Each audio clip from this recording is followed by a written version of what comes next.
கிறிஸ்துவுக்குள் பிரியமானவர்களே, உங்கள் அனைவரையும் வழியாற்றும் ஒளி நிகழ்ச்சிக்கு அன்புடன் அழைக்கின்றோம். இன்றைய ஆரோக்கிய செய்தியாக நாம் பார்க்க போவது மாமரம்.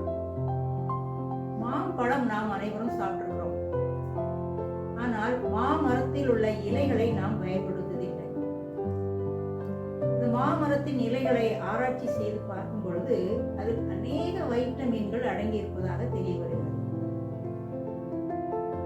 அந்த இலையை நாம் காய வைத்தோ அல்லது உடனே பறித்தோ அதை டீ போன்று நாம் அதை அனுதினமும் குடித்து வரும் பொழுது நம்முடைய உடலில் உள்ள அனைத்து நச்சுத்தன்மைகளும் வெளியேறுகிறதாக சொல்லப்படுகிறது. அது மட்டுமல்லாது நம்முடைய கல்லீரல், நம்முடைய நுரையீரல், நம்முடைய சிறுநீரகங்கள், பித்தப்பை, இதில் உள்ள அனைத்து நோய்களையும் அது குணமாக்குகிறதாக சொல்லப்படுகிறது. ஆகையினாலே நாம் நம்முடைய உடலை ஆரோக்கியமாக வைத்துக் கொள்வதற்கு தேவன் நமக்கு கொடுத்த ஒரு பெரிய ஈவாக இருக்கிறது. நாம் இந்த இலைகள் கிடைக்கும் போதெல்லாம் சேகரித்து வைத்துக் கொண்டு அதன் பயன்படுத்தி நாம் ஆரோக்கியமாக வாழ தேவன் அனைவருக்கும் உதவி செய்வாராக. கிறிஸ்துவுக்குள் பிரியமானவர்களே, உங்கள் அனைவரையும் வழிகாட்டு ஒளி நிகழ்ச்சியின் மூலமாக சந்திப்பதை நான் மிக்க மகிழ்ச்சி அடைகிறேன். இன்று உங்களுடன் சிந்திக்கிற சத்தியம் என்னவென்றால் ஜலப்பிரளயம். ஜலப்பிரளயம் என்பது உலக மக்களுக்கு கொடுக்கக்கூடிய நியாய தீர்ப்பு. பாவ உலகத்தில் இருக்கக்கூடிய மனிதருக்கு தேவன் தரக்கூடிய ஒரு நியாய தீர்ப்பு. பாவ மனிதனுக்கு தேவன் தரக்கூடிய தண்டனை தான் ஜலப்பிரளயம் என்று வேதத்திலே நமக்கு சொல்லப்பட்டிருக்கிறது. ஜலப்பிரளயத்தை குறித்து வேதாகமத்திலே பரிசுத்த லூக்கா எழுதின சுவிசேஷம் 17வது அதிகாரம் 26வது வாக்கியத்திலே சொல்லப்பட்டிருக்கிறது. நோவாவின் காலத்தில் என்ன நடந்ததோ அதே போல மனுஷகுமார் காலத்திலும் நடக்கும் என்று அங்கே சொல்லப்பட்டிருக்கிறது. அப்படியானால் நோவாவின் காலத்தில் நடந்தது என்ன? ஜனங்கள் புசித்தார்கள், குடித்தார்கள், பெண் கொண்டார்கள், பெண் கொடுத்தார்கள். ஜலப்பிரளயம் வந்து வாரி கொண்டு போகும் அளவுக்கு உணராமல் இருந்தார்கள் என்று வேதத்திலே நமக்கு சொல்லப்பட்டிருக்கிறது. பிரியமானவர்களே, நோவாவின் காலத்திலே ஜலப்பிரளயம் வந்து அநேக ஜனங்கள் மரித்து போனார்கள்.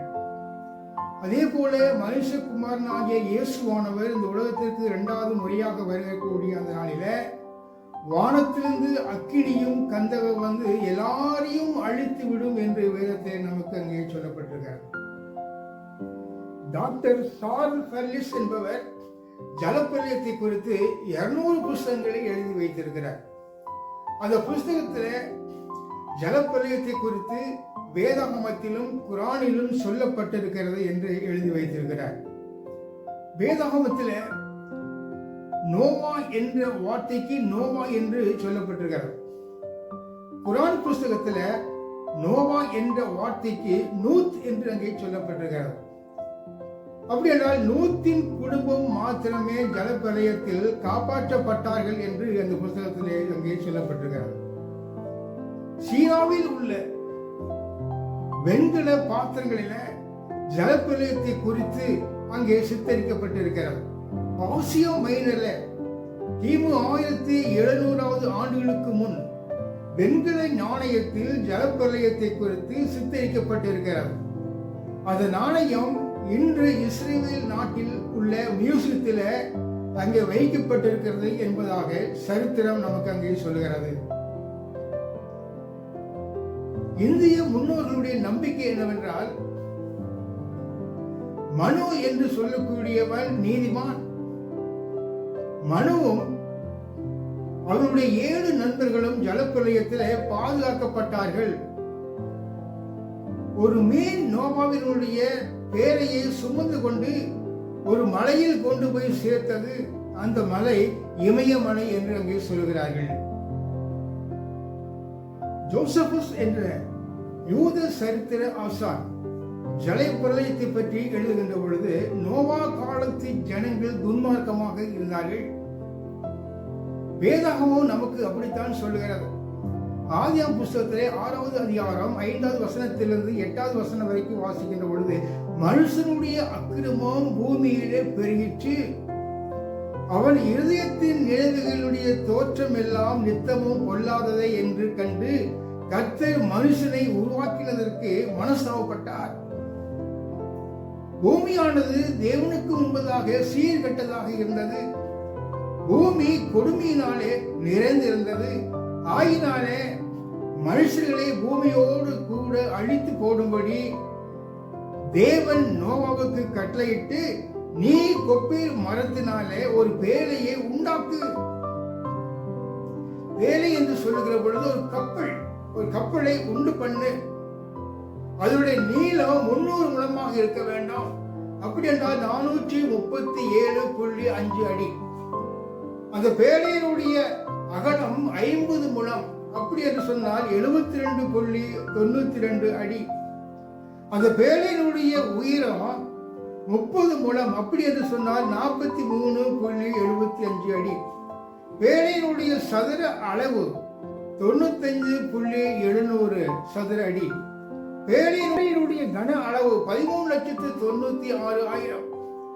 பேழையினுடைய எடை 13,960 டன் என்று விஞ்ஞானிகள் கணக்கிட்டிருக்கிறார்கள். நோவா பேழையை கட்ட கிமு 2468 வருடத்திலே தொடங்கி 2348 ஆண்டிலே முடித்தார். கிட்டத்தட்ட 120 ஆண்டுகள் கட்ட நேர்ந்தது. நோவா 120 ஆண்டுகள் தன் குமாரனோடு சேர்ந்து பேழையை கட்டினார். அதே சமயத்தில் 120 வருஷம் உலக எச்சரிப்பு செய்தியும் அங்கே கொடுத்து கொண்டே வந்தார். இந்த உலகத்திலே ஜலப்பிரளயம் வரும், இந்த உலகத்திலே ஏராளமான வெள்ளம் வரும். அந்த வெள்ளத்திலிருந்து தங்களை காப்பாற்றிக் கொள்ள வேண்டும் என்று சொன்னால் நீங்கள் எல்லாரும் பேழைக்குள் வர வேண்டும் என்று சொல்லி எச்சரிப்பினுடைய தூதை உலக மக்களுக்கு அங்கே கொடுத்து கொண்டே வந்தார். நீங்கள் மனம் திரும்ப வேண்டும், நீங்கள் எல்லாரும் நான் கட்டின அந்த பேழைக்குள்ள வர வேண்டும் என்று சொல்லி எச்சரிப்பியல் செய்தி உலக மக்களுக்கு அங்கே கொடுத்தார். ஆனால் யாரும் மனம் திரும்பவில்லை. ஆதியாகமம் 6வது அதிகாரம் 3வது வாக்கியத்தில் அங்கே வாசிக்கிறோம், என் ஆவி என்றென்றைக்கும் மனுஷனோடு போராடுவது இல்லை, அவன் இருக்க போகிற நாட்கள் 120 வருஷம் என்று அங்கே சொல்லப்பட்டிருக்கிறது. அப்படின்ற ஆண்டவர் மனிதனுடைய வயதை கூட நிர்ணயித்து வைத்திருக்கிறார். 120 வருஷம் பேழையை கட்டினார். 120 வருஷம் எச்சரிப்பின் செய்தியை உலக மக்களுக்கு அறிவித்தார். 120 வருஷம் மனிதனுக்கு வயதாக அங்கே நியமித்தார். கடைசியில் யாருமே மனம் திரும்பி இந்த பேழைக்குள் அங்கே வரவில்லை. கடைசி ஆண்டவர் நோவாயை பார்த்து, நீயும் உன் குடும்பத்தினரும் சுத்தமான மிருகங்களும் பறவைகளும் பேழைக்குள் பிரவேசிங்கள் என்று சொல்லி ஆண்டவர் பேழையின் கதவை அடைத்து போட்டார் என்று வேதத்திலே நமக்கு அங்கே சொல்லப்பட்டிருக்கிறது. நோவாவுக்கு 600 வயதாகும் போது 2வது மாதம் 17வது நாள் மழை பெய்ய ஆரம்பித்தது என்று ஆதியாகமம் 7வது அதிகாரம் 11வது வாக்கியத்தில் அங்கே நாம் வாசிக்கிறோம். 40 நாள் இரவும் பகலும் மழை பெய்தது. 150 நாட்களுக்கு பூமியின் மேல் தண்ணீர் பிரவாகித்துக் கொண்டிருந்தது என்று சொல்லி ஆதியாகமம் புஸ்தகம் 7வது அதிகாரம் 24வது வாக்கியத்தில் அங்கே வாசிக்கிறோம். ஜலம் பூமியின் மேல் அதிகம் பெறுகிறதுனால வானத்தின் கீழ் உள்ள எந்த மலைகளெல்லாம் மூடப்பட்டது. மலைகளுக்கு மேலே 15 முழ உயரத்தில் தண்ணீர் அங்கே நின்றது. வானத்தின் மதவுகள் திறவண்டது. மகா ஆழத்தின் ஊற்றுக்கண்கள்லாம் பிளந்தது என்று சொல்லி ஆதியாகமம் 7வது அதிகாரம் 11வது வாக்கியத்தில் அங்கே சொல்லப்பட்டிருக்கிறது. அப்படி என்ற வானத்திலிருந்தும் மழை, பூமியிலிருந்தும் தண்ணீர், ஆழமான தண்ணீர் அங்கே எங்கு பார்த்தாலும் தண்ணீர் மயமாவே காணப்பட்டது. ஆதியாகமம் 7வது அதிகாரம் 21வது வாக்கியத்தில் வாசிக்கிறோம், அப்பொழுது மாம்ச ஜந்துக்களாகிய பறவைகள், நாட்டு மிருகங்கள், காட்டு மிருகங்கள், மனுஷர் முதல் மிருகங்கள், ஊரும் பிராணிகள் யாவும் ஜலத்தினாலே மாண்டு போயின. வேதம் சொல்லுகிறது ஆதியாகமம் 18ஆம் அதிகாரம் 4வது வாக்கியத்தில், ஜலம் பூமியிலிருந்து வற்றின உடனே 7வது மாதம் 17ஆம் தேதியில பேலை அரராத் மலையின் மேல் நின்றது. ஆதியாகமம் 8வது அதிகாரம் 18வது வாக்கியத்திலே வாசிக்கிறோம். அப்பொழுது நோவாவும் அவருடைய குடும்பத்தாரும் பேழையிலிருந்து வெளியே வந்தார்கள். பூமியில் நடமாடக்கூடிய சகல மிருகங்களும் பறவைகளும் பேழையிலிருந்து வெளியே வந்தன. நோவா கர்த்தருக்கென்று ஒரு பலிபீடம் கட்டி அங்கே தகன பலி செலுத்தினான் என்ற வேதத்திலே அங்கே நமக்கு சொல்லப்பட்டிருக்கிறது. கிரீஸ் தேசத்தில் உள்ள பெர்ஜியா என்ற இடத்துல கிரேக்க காலத்து நாணயம் கண்டுபிடிக்கப்பட்டது. அதில் கப்பல் ஒன்றின் மேல் புறா ஒன்று ஒளிவு இலையை வாயில் கொத்தி கொண்டு இருப்பது போன்ற உருவம் அங்கே பொறிக்கப்பட்டிருந்தது. பிரியமானவர்களே, இன்று ஜலப்பிரளயத்தை குறித்து சில கேள்விகள் இருக்கிறது. ஒன்று என்னவென்றால், நோவா உலகத்தின் மூலையில் இருந்து கொண்டு எச்சரிப்பின் செய்தியை உலகம் முழுவதும் எப்படி சொல்லி இருக்க முடியும் என்று ஒரு கேள்வி வருகிறது. பிரியமானவர்களே, வேதத்திலே வசனத்தை நாம் வாசிக்கிறோம். ஆதியாகமம் புஸ்தகம் 11வது அதிகாரம் 1 வாக்கியத்திலே சொல்லப்பட்டிருக்கிறது, பூமி எங்கும் ஒரே பாஷையும் ஒரே விதமான பேச்சும் இருந்தது. நோவாவின் ஜலப்பிரளயத்திற்கு பிறகுதான், அதாவது பாபேல் கோபுரம் கட்டக்கூடிய அந்த சூழ்நிலையில்தான் பலவிதமான பாஷைகள் உருவாயிற்று என்பதாக வேதத்திலே நமக்கு அங்கே சொல்லப்பட்டிருக்கிறது. ஆகினால ஒரே பாஷை ஒரே பேச்சு இந்த சமயத்துல நோவா உலகத்தின் எச்சரிப்பின் செய்தியை எல்லா மக்களுக்கும் சொல்லி இருக்க முடியும் என்று சொல்லி வேதம் நமக்கு அங்கே சொல்கிறது. இரண்டாவது கேள்வி என்னவென்றால், உலகம் முழுவதும் ஜலப்பிரளயம் ஏற்பட்டிருக்க வாய்ப்பு இல்லை என்று சொல்கிறார்கள். ஒருவேளை உலகம் முழுவதும் ஜலம் இல்லை என்று சொன்னால், தேவன் நோவாவை தேசத்தில் எந்த மூலையிலாவது வெட்டாந்தரையிலாவது அந்த குடும்பத்தினரை வைத்திருக்க கூடும்.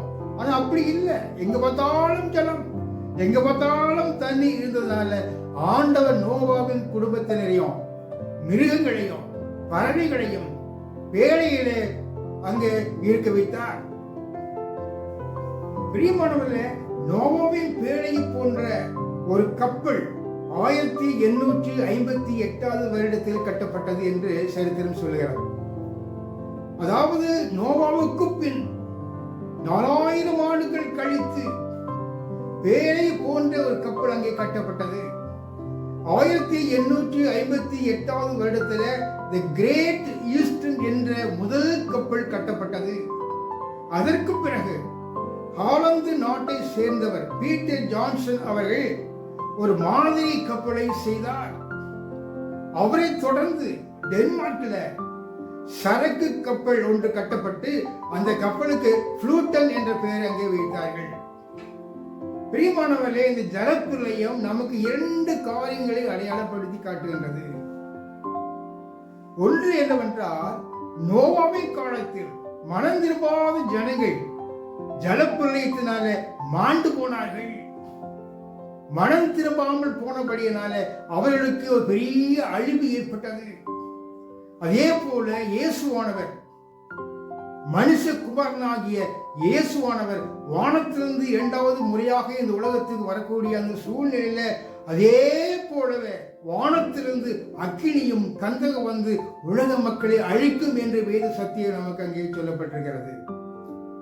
மனம் திரும்பாத பட்சத்தில் ஆண்டோட சத்தியத்துக்கு செவிசாய்க்காமல் இருக்கக்கூடிய பிள்ளைகள் மத்தியில ஒரு பெரிய அழிவு ஏற்படும் என்று வேதாகம் நமக்கு அங்கே சுட்டி காட்டுகின்றது. வேதாகமத்தில் வசனத்தை நாம் வாசிக்கிறோம். மல்கியாவின் தீர்க்கதரிசன புஸ்தகம் 1 வசனத்திலே நாம் வாசிக்கும் போது, இதோ சூழிய போல எரிகிற நாள் வரும், அப்பொழுது அகங்காரிகள் யாவரும் அக்கிரமம் செய்யக்கூடிய யாவரும் துரும்பாய் இருப்பார்கள் என்று அங்கே சொல்லப்பட்டிருக்கிறது. இயேசுவான் 2வது முறையாக இந்த உலகத்துக்கு வருகிற பொழுது அக்கினினால இந்த பூமி சுத்திகரிக்கப்படும் என்று விவிலியம் நமக்கு சொல்லுகிறது.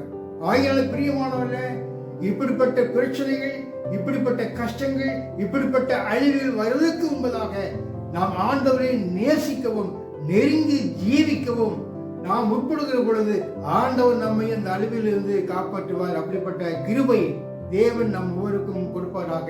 ஆமென். இன்றைய நாளின் செய்தி உங்களுக்கு ஆசீர்வாதமாக இருந்திருக்கும் என நம்புகிறோம்.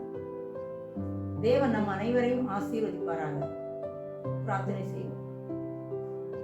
பரிசுத்தமும் கிருபையும் இரக்கமுள்ள அன்பின் கர்த்தாவே, இந்த அருமையான வேலைக்காக நாங்கள் உமக்கு நன்றி செலுத்துகிறோம்.